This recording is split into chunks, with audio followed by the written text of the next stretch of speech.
do you want to kick us off? There is your guardrail. Kathy's favorite ornament of gray. Good evening, everybody. I want to thank you all for coming. My name's Nate Rudy. I'm the town manager, if I haven't met you yet. I really appreciate you being here. For me, I'm really excited about this project, about the all of the exciting things that we're going to talk about Gray Village and your vision or your ideas for what you would like to see here. In a lot of ways, you all are experts on Gray, and your ideas and opinions, no matter how crazy somebody at your family might have told you they were at Thanksgiving, I don't believe it. I really want to hear about it. And I'm also excited about this because I'm excited to work with the principal group and GP Cog on this project. I met Vanessa Farr, who's our project manager, 10 years ago during the Build Maine conference when it was first starting. And over the years, I've gotten to know her and come to trust her opinions on design and revitalizing villages and downtowns.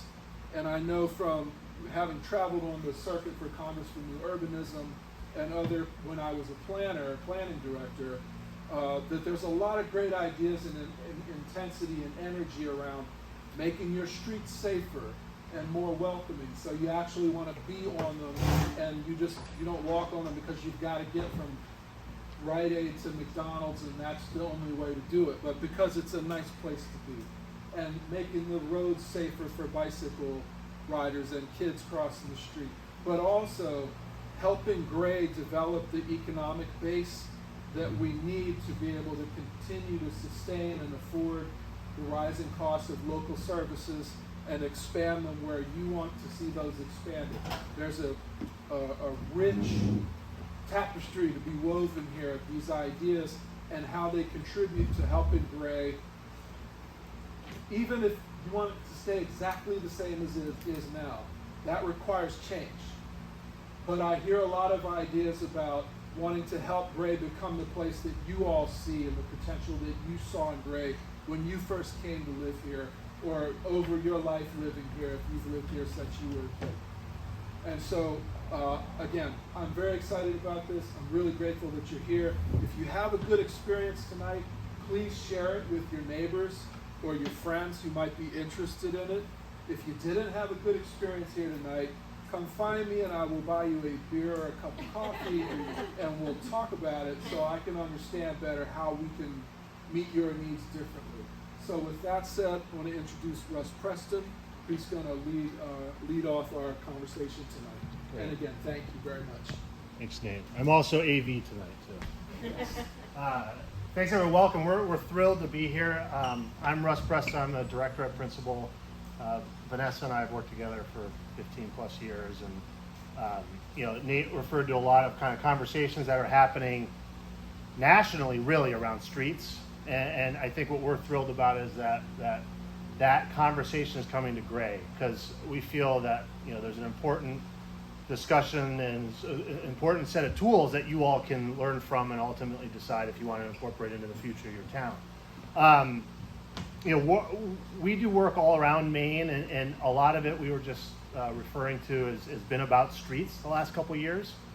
I think some of that is with COVID and how do we get outdoor dining, or how do we kind of use our street space better. So I think the fact that your community is coming to a discussion around this is also really well timed. I think there's a collective discussion going on really throughout New England about our streets. So I thought I'd tell you some stories tonight before we get into more dialogue, but ultimately we want to hear from you and we want to have a conversation. We live nearby, but we're not from here, and I think we find that the best places are made by many folks. There's a lot of many minds coming to the problem to help solve a complex set of issues. And ultimately, it's about your village center and how you are the custodians of it for future generations. And how can you take care of it and improve it, and ultimately have it be more safe and comfortable for those that come behind you. So a lot of communities over the years have started to have this conversation. This is in Newcastle. When we started the discussion with them there over the course of several months, it became apparent that they were jealous of Damariscotta's Main Street. That's just behind the camera here. And they thought, we really don't want to be part of the regional highway system anymore. We actually want to have our own identity and our own sense of place. This idea that you see a photo and you realize that that's a beloved place that people celebrate and call their own. So over the course of that planning project, we really focused on how can we get this to evolve into a Main Street, into a Newcastle Main Street. And this was a lot about zoning and kind of thinking about how to reuse some of those properties that were not really contributing to the sense of place. But ultimately, this was working with DOT as well to kind of think about this as a different type of street. Less for 45-mile-per-hour traffic kind of getting through, and more for, I'm going to stop and get an ice cream or check out the park, or a place that people really spend time. And part of what we need your help here is in Newcastle, the story evolved around, well, what do we do when it's not the height of summer? And what do we do in the winter? And what do we do in the sort of, the off seasons? So we got into a conversation around outdoor winter time activities. And so we actually started to put some little spots for outdoor bonfires where we could actually embrace fire and embrace warmth in the winter. And that sort of suggested these little pocket parks throughout their Main Street. So it's those little nuances about a place and about what's valuable in your community that we want to hear from you tonight, and ultimately start to think about how all of those can get knit together so that that things improve. So what we're here really to ask from you is a couple different things tonight. Want everyone to understand what we're doing, is sort of so we're all kind of on the same level, and then what are happening sort of on the periphery of how Maine DOT is thinking about this. And then I'm going to talk to you a little bit about sort of the tapestry, as Nate referred to, of like how you put towns together and how DOTs have not always been contributing to that effort. And then we really want to just get into some dialogue with you. We have a lot of conversations. But this is the beginning. So we're kicking off tonight. Let's trip over some straws here in a second. But we're going to be back with you on July 27th for 3 full days. And that's sort of a design sprint, a kind of, a really intensive period where we want your input. And we want to make it really easy for you to bring your friends in, tell neighbors to come by. If they're at work, we'll be there late at night. Like, we really want to open up a temporary design studio, invite you all in to have as much dialogue as you want.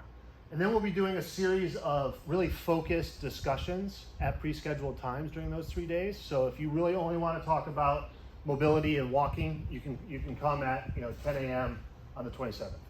But the idea here is to really sort of live in your community for a period of time, so we can see it at 5 a.m., we can see it at 10 p.m., and really get to talk to as many of you as we can.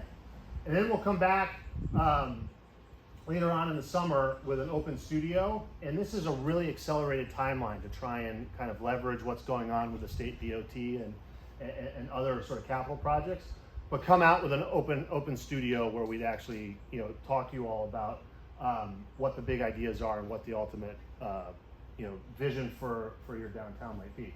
And we've done this a handful of times during COVID, both virtually and in person, and this is sort of what what a scene like that might feel like during those days. So it's meant to really be a collaborative effort. So we really invite you to kind of make a little time during those days and tell your friends about it, because we really do need as much input as possible. And there's no kids here tonight. Bring your kids. They're actually the ones who tell it the best. And I think we really want to invite this in and make it friendly to everyone.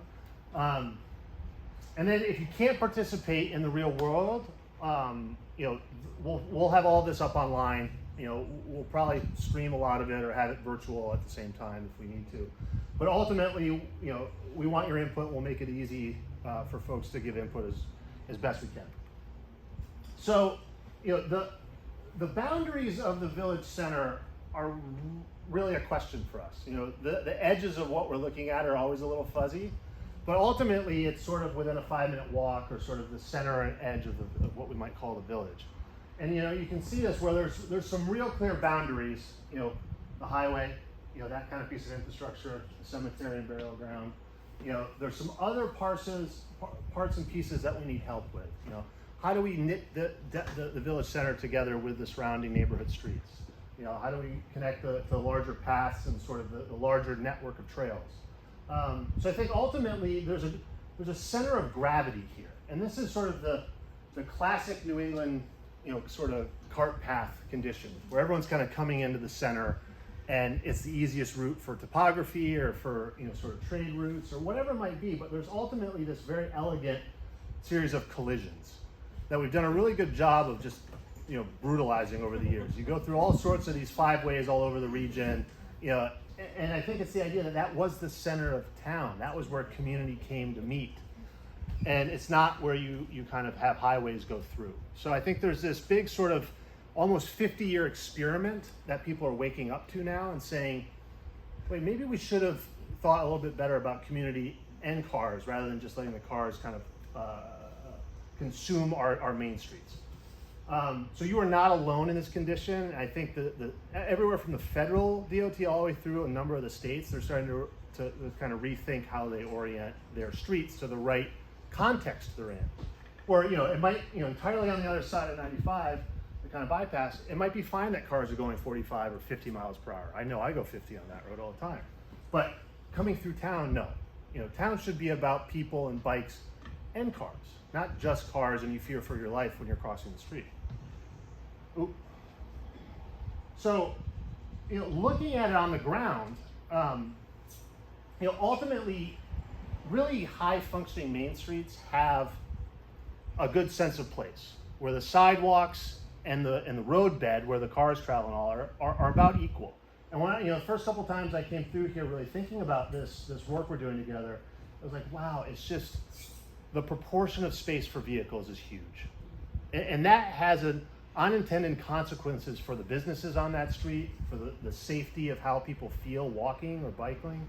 And the idea of, you get pinch points like this where strollers or folks with limited mobility get squeezed. And ultimately, it's not comfortable for those other than wrapped in a steel cage traveling at 45 miles per hour.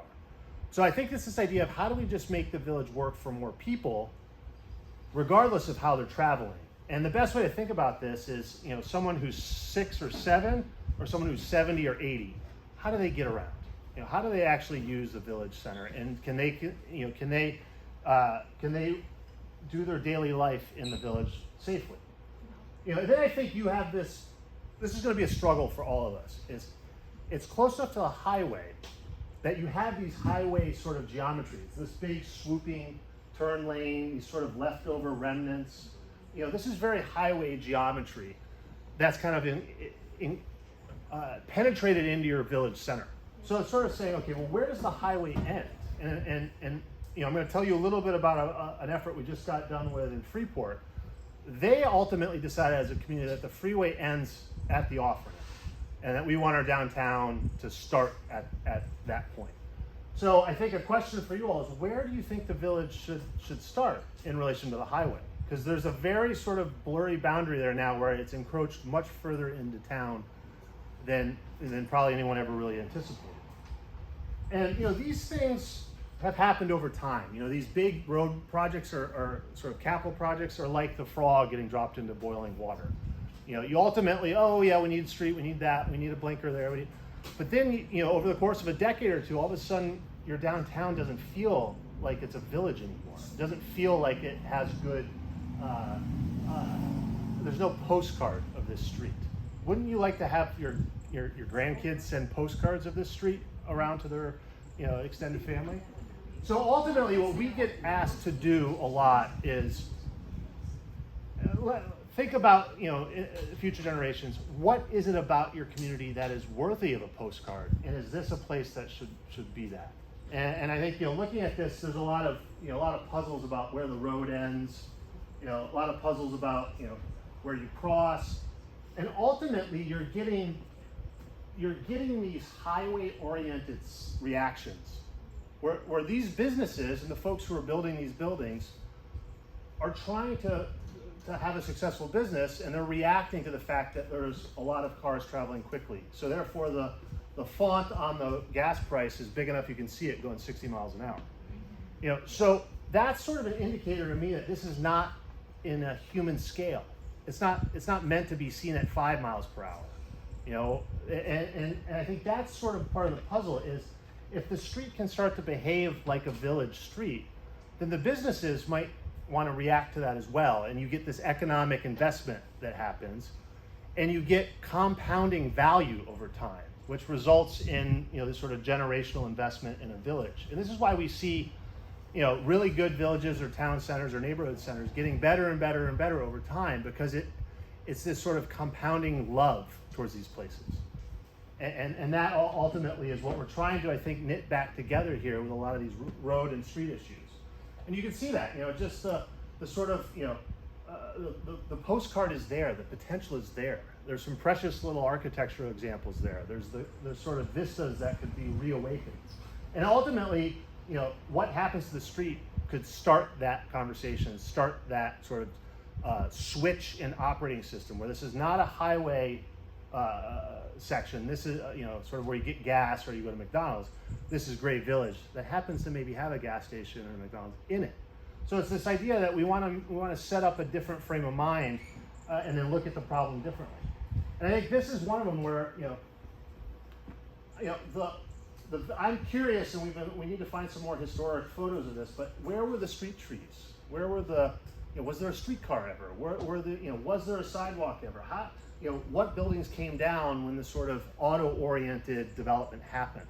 There's these traces on the land that we need to kind of pull back the layers and kind of look at, because ultimately, there are folks from around the country that come to New England to study our historic village centers and say, how do you actually put a nice main street together? So, they'll go to towns all over New England and measure them. And ultimately, the DNA of what makes a really, really compelling and beautiful place are here.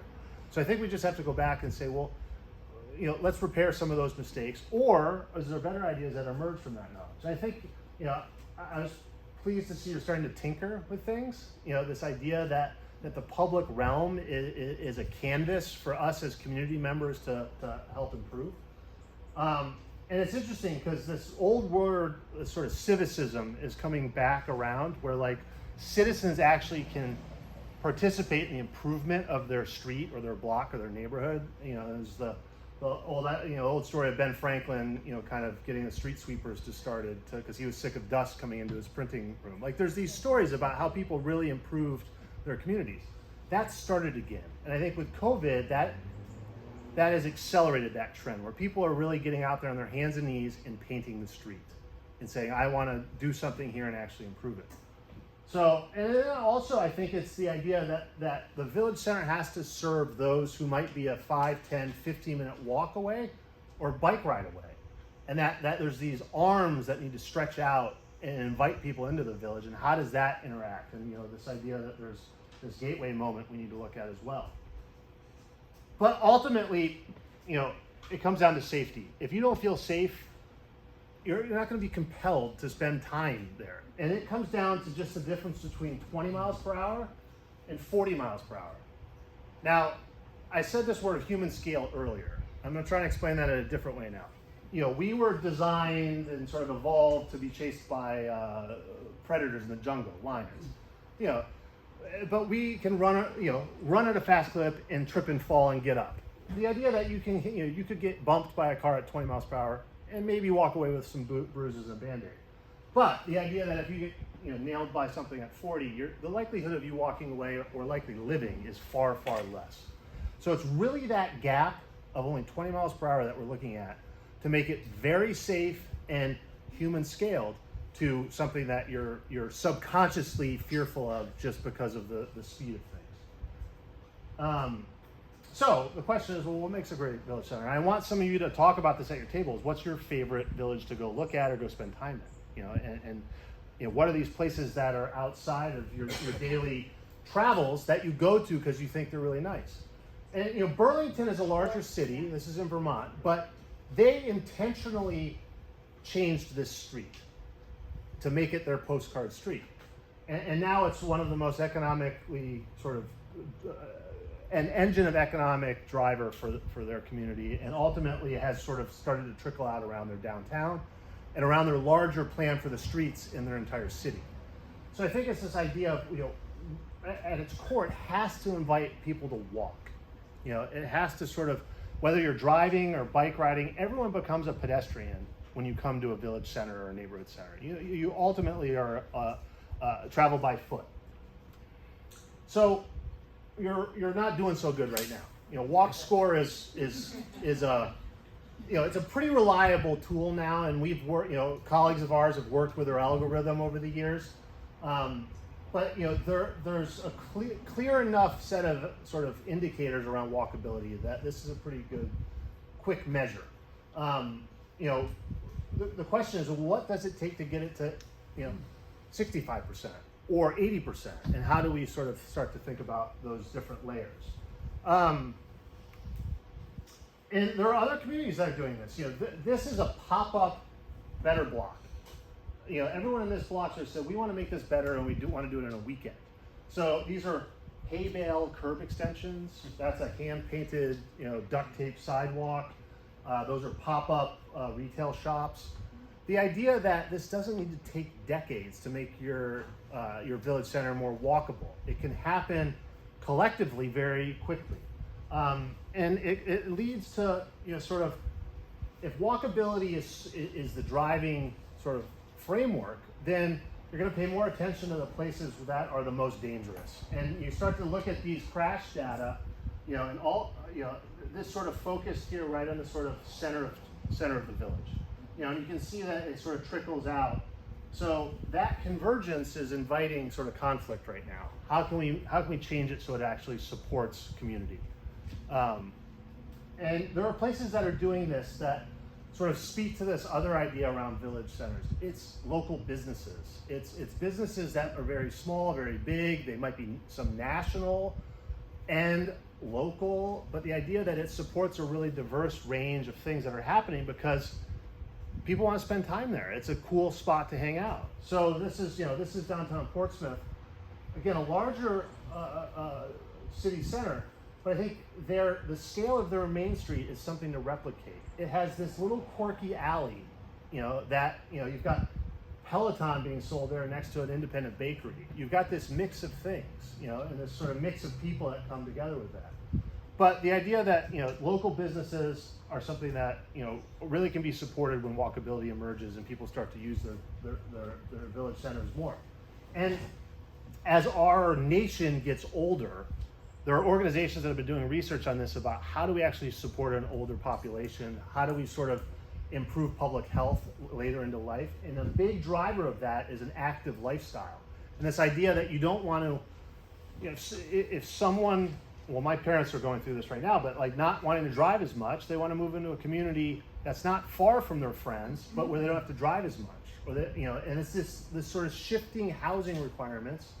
And everything's kind of pointing to this idea that, ultimately, if you have better neighborhoods or better village centers where someone might move out of a single family house into a condo or a townhouse and then be able to still walk around or spend time with the community they've lived in, it starts to begin to support an aging in place and a goal that the community doesn't fracture as people need to transition into other stages of life.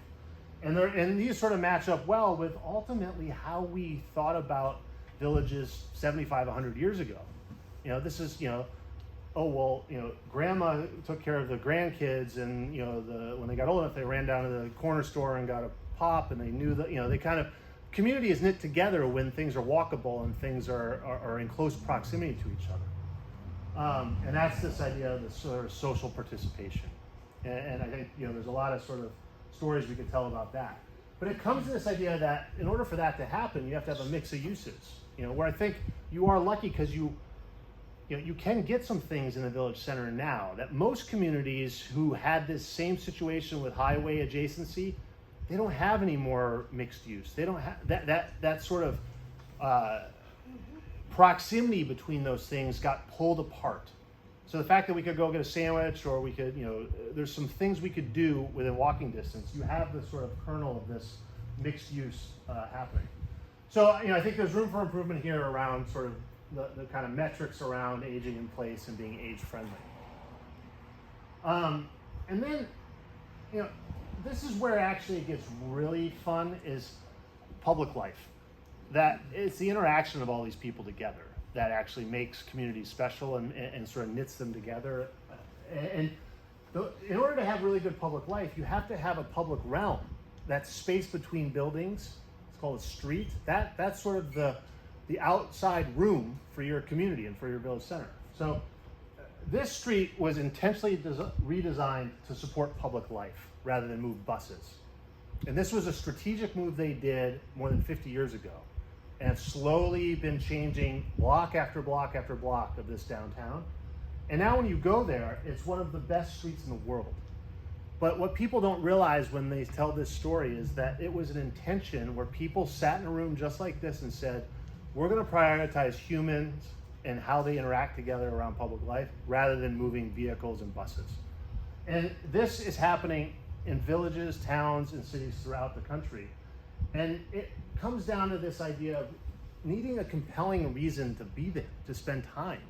So I wanted to ask each of you tonight, what is the compelling thing about the Village Center? Like what is the thing that is so special about it now? And how can we actually recognize that and make sure it's celebrated going forward and strengthened by any changes that might occur? And then if that compelling reason to be there is identified, and there might be several of them, then we can start to think about, well, how can we very quickly adapt things? And when COVID hit, everyone thought, well, how do we interact, and so they brought all the restaurants into the street, and we saw this in cities throughout the country where they started to revalue, well, storing a couple cars on the curb is actually less valuable and not aligned with why we want to be here. That we're gonna, and I participated in a lot of these fights over the years. Well, let's take 2 parking spots out and put in a dining deck. Months of public meetings. It happened overnight when COVID hit. So this idea that your streets need to align with your community's values is so important. And there are places that are doing this really well. This is Carmel, Indiana, where they said, well, we actually this was all pavement before. Now it's, brick drive aisles, it's cycle tracks, it's bocce ball courts, it's climbable art for kids. They sort of said, let's reuse that right away. That space in that we hold in common, that the town keeps custody over. Let's use that space to actually promote community and promote the sort of values that this community held dear. And that's a different way of thinking. That's sort of it's not about throughput for cars, or it might take 30 seconds longer to go through this section of the city than it did before. What you see now is this is reawakening the public life that happens in this section of their center of town. And what used to be a sort of barren drive aisle of cars just moving through is no longer there, but the gridlock is not there because people are still compelled to be there. And this is one of the sort of interesting things about village centers and about neighborhood centers is there's good cholesterol and bad cholesterol. So there's good congestion and bad congestion. So the idea that, a happening spot is happening because people want to go there. So this idea that how can we have the right balance of vehicles moving through and people being interested to come here and ultimately not ruin the public life that's there. And there are tricks to do that now. This is not just a sort of landscape architect sort of going wild with pavement. This is so the fire truck can actually get around this curve, but us as humans can feel comfortable because it indicates to the driver that there's this change of pavement. So it actually slows vehicles travel. So there's very little tricks we can do with streetscape design that can allow some of these things we have to do because of the highway adjacency or the fire truck, but also make it tame and make it human scaled. And then we see this around the sort of embracing of landscape, and even in really challenging spots, they're trying to knit in some form of habitat. Whether it's to filter stormwater or whether it's to somehow promote some type of habitat restoration. At the end of the day, that large tree canopies cut down on heat island effect that make things more pleasant to walk around. So there's kind of this integration of landscape and how inviting more habitat or greenery into your village center can also make it a more hospitable place to spend time, and also connect you better to the outdoors, and the fact that you can get into the sort of the countryside outside of the village center. And you see examples of this all over, on residential streets, on main streets. And these are not ideas that are brand new. And I think that's part of the interesting thing here is, one of the quotes is, the future is here, it's just not evenly distributed. There are communities throughout the country that have been talking about this and doing this for 10 years. We're fortunate that Maine is starting to get on board with that, and there's a number of programs, including this Village Partnership Initiative with DOT. So the timing, like I started with, is very prime for you all to come together as a community and really start to think 10, 15 years, 20 years in the future about how can how can you participate in the downtown sort of resurgence around the state, and how can Gray's Village Center, leverage this unique opportunity? And there's a concept we've been talking about is this, and I think we, in various places around New England, people experience this where when sort of lockdown happened in 2020, everyone sort of like, travel shrunk, and this idea that what can I do closer to home? But it's this idea of this 15-minute village. The idea that can you get all your daily needs within 15 minutes of your home or of your business? And could you do that by bike or by walking? And start to sort of knit together this idea of, if it's easier to do and you can start to improve people's lives, then it helps. And we've seen this with bicycle systems and with other sort of mobility improvements, that if it's actually easier and more convenient, why wouldn't we do it? So I think there's this idea of making, the sort of everything within this gradient is within a 15-minute walk of the village center. So how many folks walked here tonight? Congratulations. That's more than I thought, actually, so that's good. But I think that's part of the puzzle, is how many people could walk here? Less. So I think this is the sort of puzzle. There's a number of households here and businesses and all. That's the sort of measure, is really successful village centers have folks who interact with them quite frequently, every day almost. And you see that. They have outdoor spaces that are really compelling, where kids want to spend time. They have transportation choices that are for all age groups. And then they have housing diversity. This is your housing diversity. It's not very diverse, is it? You've got the sort of single family detached home. And what we're finding is that places that want to age well and sort of support their entire community have what we call the missing middle. This is your detached single family homes that most of Gray is made up of. This is the sort of larger apartment buildings that we see getting built around the region, outside of Portland, Scarborough, other places like that. But what could be the solution is the missing middle, the 2-family, 4-family, small apartment buildings that look like big houses. This idea that there are different ways to organize housing that still fit into a village center. And then it's about the social participation. What do you want to do outdoors? What do you want to spend time doing with others? And it could just be a chessboard, but it's also, the sort of productive community building things around, gardens and such. And I want to reiterate the fact that this doesn't need to take a decade. I think that's part of it, is the challenge is that over the years, and we've been working on projects like this since 2010, really 2007, is if people are willing, they can roll up their sleeves, and in an afternoon, you could test something that might have taken 2 years of public meetings to dialogue around. And you could test it and realize what didn't work, and then redo it the next weekend. And this idea that that you can embrace this collective change and try it in a safe and sort of organized fashion, and then as a community start to move forward more productively. Because what we want to do is do this so that we learn, so that the long-term investment that might be millions of dollars is actually aligned with your goals, and it's not another mistake. Because what we've discovered is that a lot of money has gone into infrastructure around highways and road expansions that is probably money that could have been better spent if organized properly. And we're seeing the sort of repair of this all over the country. So try stuff, get out there, invite folks to roll up their sleeves and learn from it.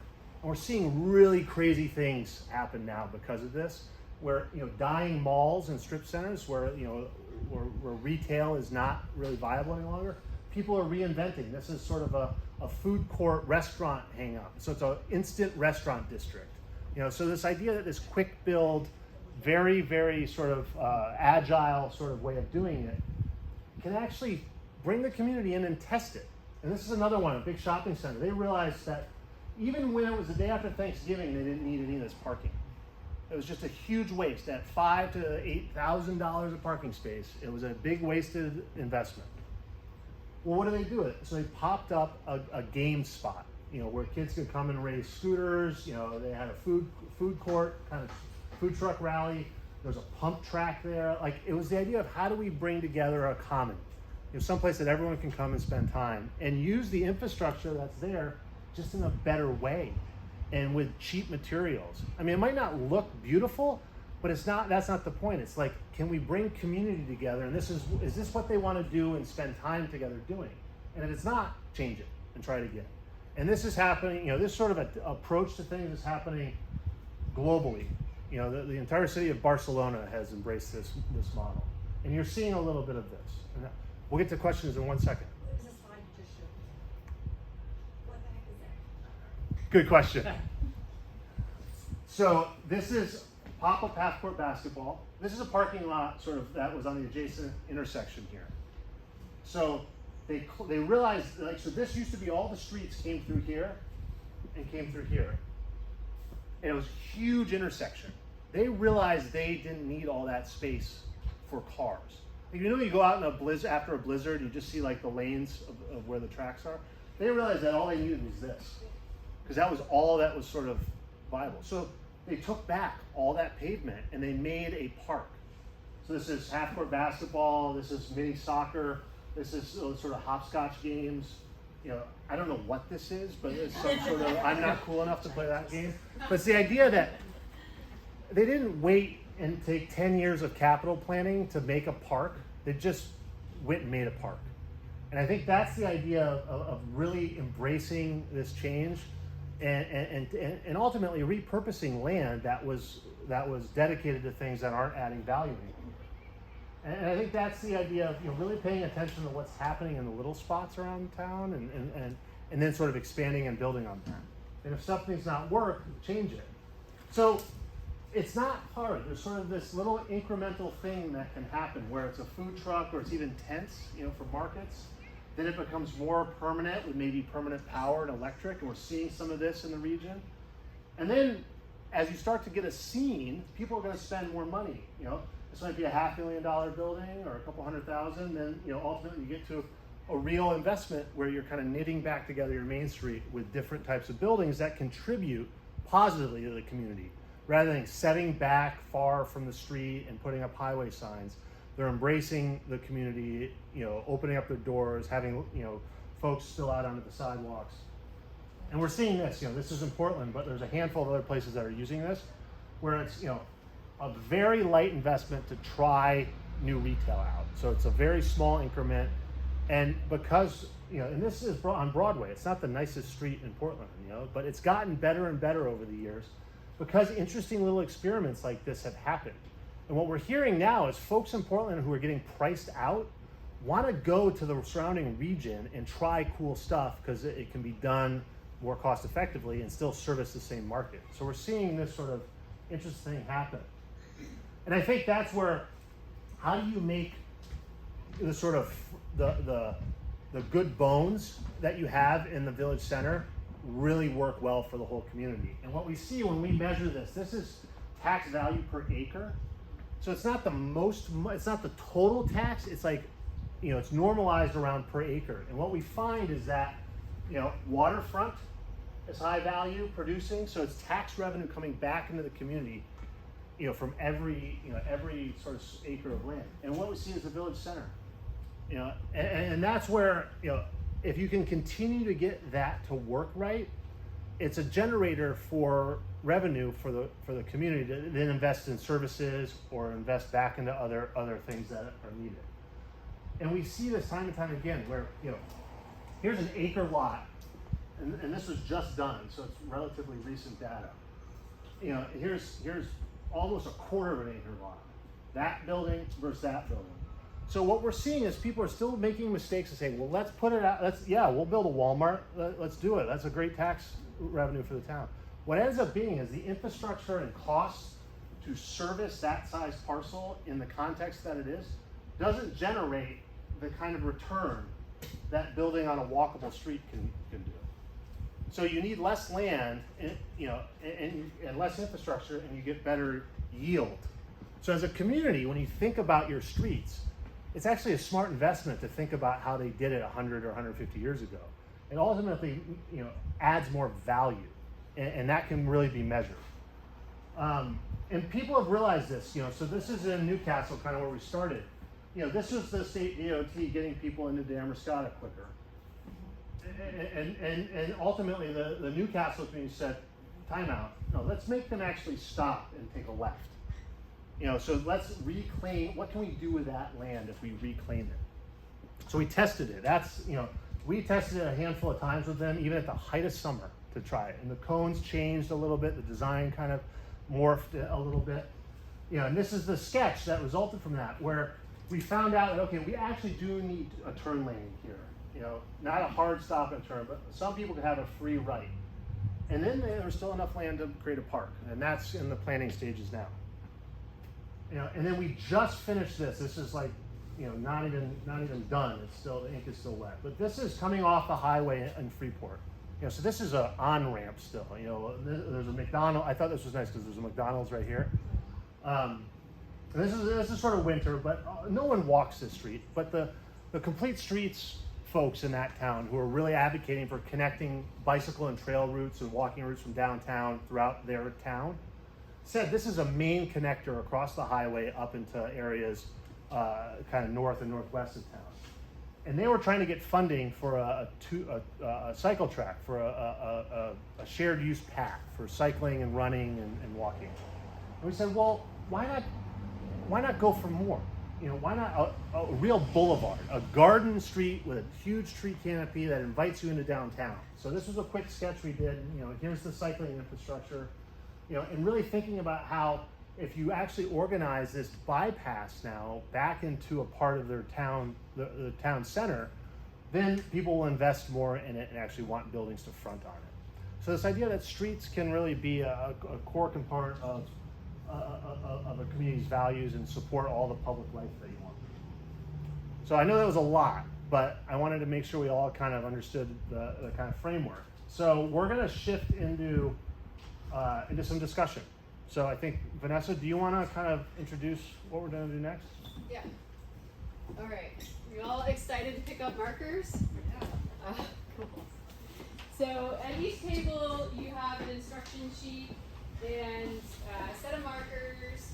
I see so maybe your group, if you want to join with one of the other tables, Rick, and who's at your table, feel welcome to. Well, we're going to spend the next 40 minutes putting down onto the map ideas that you have for downtown, for the village center of Gray. So these are there you go. So you can use any color. You can write notes. You can draw. You can mark using. You don't have to draw symbols, but these are just examples of things that you might want to be thinking about. Think about places where new buildings might go. Think about new sidewalks or improvements to sidewalks, crosswalks. Think about where you want to move, and if you can't get there today, how might you connect those two, the origin and destination? How do you get from point A to point B? So these are all on here. At the very bottom, there's other design interventions. So sky's the limit. Just go for it. There's a whole bunch of precedent photos on the wall on the visual preference survey. I think a lot of you did that when you came in tonight. The campfire idea, Anne jumped up and put it on the big ideas wall. She's probably going to draw campfires, I know it. But this is what we'll do for the next 40 minutes, and then we'll do some reporting out. Are there any questions up till now, anything for Russ from the presentation? Yeah, and I'll circle around too and kind of talk to everyone individually. But yeah, any big questions we can talk. This isn't actually on the presentation, but it relates to what we're talking about, and that's I've been told that the turnpike toll from Gray to Auburn is huge, and that there's a big jump, and that's why we get a lot of that traffic. It's just through traffic to Gray, and I think if that's true, that's a huge part of our problem. And is there anything that can be done about that? So we heard the same thing, and we're going to explore that and pull the data and be ready to answer some questions. Okay, that's So great. July 27th, because there has been that communication. I think there's sort of a couple of different thoughts and ideas, and Will's already smiling. So we're going to bring that back to you on the 27th. Yeah, and Val, just so you have hope, we've seen this situation a lot in the last couple of years where, for various reasons, people want to jump off the highway and get on a local road. Right. And there are ways, that's all ultimately not fair to your community to be part of the regional highway system. So I think part of it is sort of how can we engage in a compelling vision for what we want here, and then start to organize with the other stakeholders around DOT or transportation to start. A lot of it is commercial traffic. There's a lot of tractor trailers. Why are they coming through, our downtown to go to? So that's on our radar too. So Good, thank you. yeah.